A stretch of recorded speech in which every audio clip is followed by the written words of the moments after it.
Hi, everyone. It's Cassidy and Jackie, some of the members of Kindness Across Abilities, a nonprofit organization working to uplift and advocate for the autistic community, as well as create inclusion across all of neurodiversity. And we're coming to you guys with another research video. And we also didn't plan our matching shirts. So that's just fun. It's just great minds think alike. So we shall begin. Let's do it. So we started with the research article enhancing the validity of a quality of life measure for autistic people. And this was really, as usual, a very interesting read. Basically, it walks you through the process of they addressed this particular problem. A lot of the quality of life measurements were not yet validated by people with autism. So they wanted to put it to the test. They wanted to use interviews and different questionnaires to establish if that could be used with someone with autism, and then also to scale them of their level of quality with their life. Yeah, which is so interesting that who's to measure a life? Who's like, yeah, I'm going to make this assessment and it's going to measure the quality of your life. Like, oh, sorry. Yeah, same question with a lot of assessments we use with maybe diagnosing autism is a bit more, makes it a little bit more sense. But as far as the skills that they aren't yet showing, that we want to address and see where they're at with a variety of assessments in that way, it's nobody talked about, nobody, when you sit down and assess, you're not having them paint this picture, or do something a bit more abstract. It's always just that we decided this is the box you should fit in, and where do you fit? Even with research in general, a lot of the interviews I've been listening to and podcasts, that's kind of a concern for autistic individuals is how come the neurotypicals are doing the research? Yeah. Isn't that funny?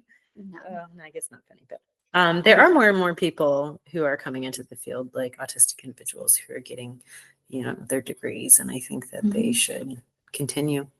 I think that might speak to the level of support maybe increasing. Oh yeah, for sure. Accessibility.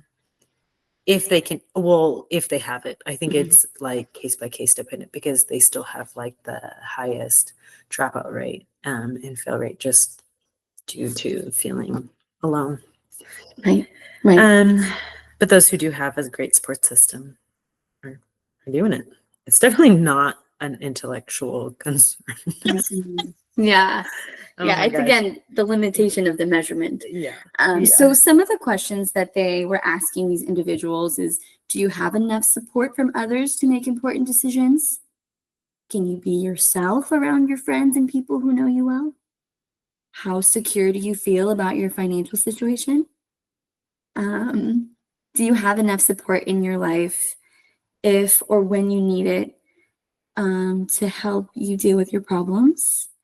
I don't feel like anybody in the world that, unless you have really great insurance, how do you find therapy? And I'm okay, let's go on. Do you feel there are barriers when accessing health services across the board? Do sensory issues in the environment make it difficult to do things you want to do? Do you feel there are barriers to your needs being met in official situations, i.e. the benefits office or with your landlord, etc.? And the last one is, are you okay with autism as an aspect of your identity? So that was a lot. Yeah. And that last one there's a lot of research going about language and identity first, and identifying as autism, and some people being this is a part of me, this is a huge part of me. It's classifying as a culture or religion, or it's a huge aspect that influences so many different pieces of themselves. But I think that one's on society. Yep. Yeah. Yep. I mean, it's easy to claim something like an athlete. If we didn't prize athletes in the United States, maybe they wouldn't be so proud to be an athlete. Yeah. But since we're oh yeah, you cannot read basically, and if you're an athlete, you're still the coolest person. Yeah. Maybe we should have taught them to read first. Yeah. How can you gauge what's important still? Yeah. Yeah. Exactly. And shockingly enough, the research did find that individuals with autism did score lower on the quality of life, even with these modifications being put into place. And I was trying to look at a while ago, we talked to you guys about this little chart that I made. And I was trying to, when you ask questions, look at here and see if I had some of those things, like financially comfortable, or what is it? How do you feel about you? Secure. Yes. And I had that one on here. Yeah, like making official situations, like almost like having an advocate. At work. I think that should be a big part of HR. Yeah. I think HR should have training on neurodiverse individuals and how they can support them, and how the employer can support them, and how other employees can support them, and how HR can make sure that they feel comfortable seeking those supports. Yes, because these are challenging conversations and we need to treat them with like delicacy, but we still need to be having them and like and create that support system, however it looks. Exactly. Constantly evolve. Definitely. I agree. Definitely. Anything else about this?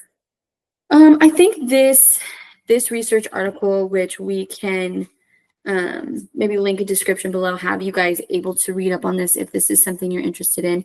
I think stuff like this is important because it's definitely going to help the current climate, and any small incremental step that we can do to, you know, and better looking at the understand. big picture. What's important. Exactly. So yeah, we just wanted to bring that little bit to you and give you guys something to think about, and hopefully think about something differently later on when someone's reading you your assessment score. Right, because I just want to add another layer to this. Like, I'm thinking about that, like, financial situation, friendships, like, okay, everybody can struggle in these areas. But like, imagine with the additional layer of like being non-vocal or, you know, limited in your self-expression. Just it just makes every category that much harder. Especially when you want to. You're like, I want to hang out with other people, and I want to be friends, and I want to communicate with you, and I want to have conversations that I see other people having, that I hear them having, that I understand what's going on. And it's a dynamic of society that they are just not involved in. Like deaf and sign language and things like that. If you're out and you're at a party and everyone's talking and everyone's socializing, like if there's one deaf person at a party, like they're out of like so much of the dynamic of what's going on, unless everyone's, you know, using sign language. Exactly. And you can't read that many lips, like all, you know, at one time. Yeah, absolutely true.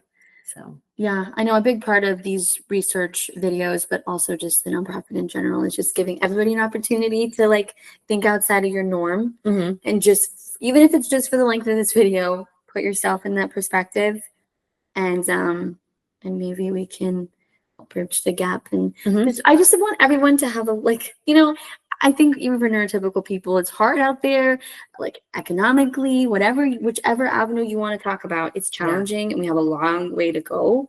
So I just want all people to be mutually, you know, like discouraged. Like, I don't want anybody to be below that threshold, because that's just too darn low. Like, we're all just trying to get by. At a dark level. We don't want it any lower. Yeah. Right. Oh my gosh.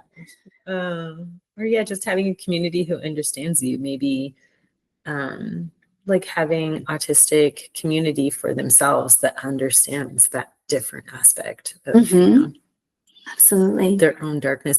And if you want an excuse not to talk at work or something like that, you could always be like, look, I'm trying to give myself another perspective.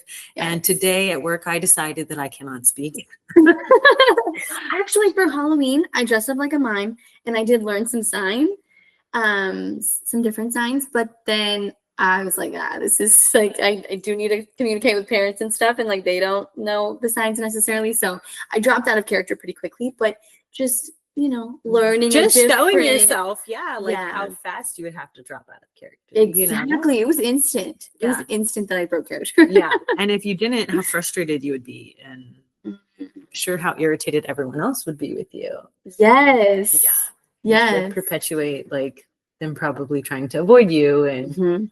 you trying to seek them out. And It's very true. we're gonna go before it gets too really too dark. I know it's a dark, gloomy day, but just spread as much kindness and compassion Yes. as possible, and Yeah. we'll do our It's just a best. place to start. Mhm.